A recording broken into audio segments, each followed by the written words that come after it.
Hey, what's going on, guys? Today I have something really cool that I haven't seen anywhere else on YouTube. There's a couple of videos on it that are a little old, but I don't think it has as much attention as it needs. Now, I was reading up about God's number. Now, this is the number that they gave to the Rubik's Cube, which is basically the lowest number of moves that it would take to put a Rubik's Cube back into its solved state from any given scramble, which is 20. It takes just 20 moves from any given scramble, well, at most 20 moves, as the most efficient method, to return any cube back into its solved state.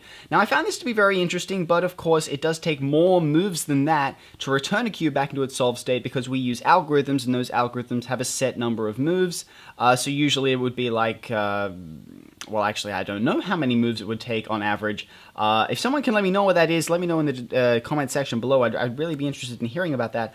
But I also found, after doing a little bit of digging, that it turns out these same people that figured out that it takes 20 moves to bring a Rubik's Cube back into its solved state from any given scramble, they also found an algorithm that can be applied to the Rubik's Cube on any angle, on any orientation of any scramble that will have the cube pass through its solved state.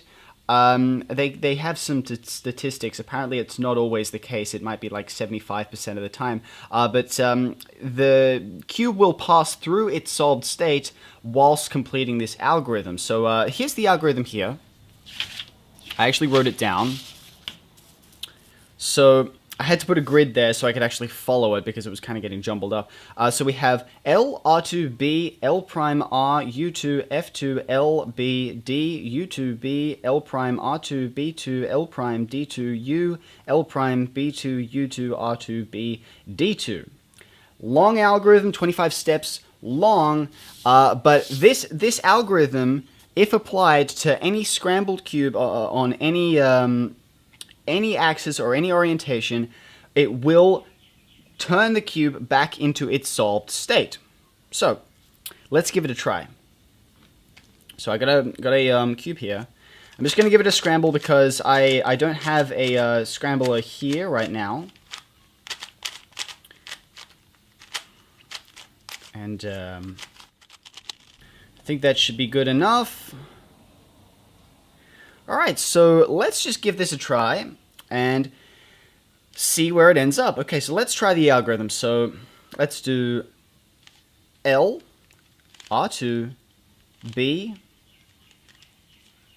L prime, R, U2, F2, L, B, D, U2, B, L prime, R2, B2, L prime, D2, U, L prime, B2, U2, R2, B, D2. And there you have it, back into its solved state, which I think is rather interesting. I've been messing around with this all night, and I was pretty surprised to see that it actually works. That's actually a very rare case where you get right to the end of the algorithm. Usually, it will pass through its solved state at any given point on this algorithm, so you could probably get like 9 or 10 steps in. Usually, it's around 14, 15 that the puzzle will be solved.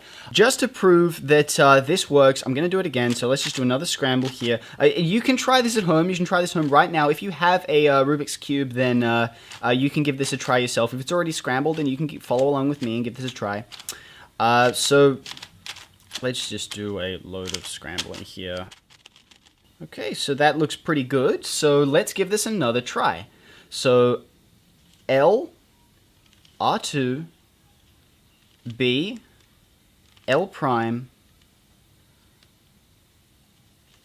R, U2, F2, L,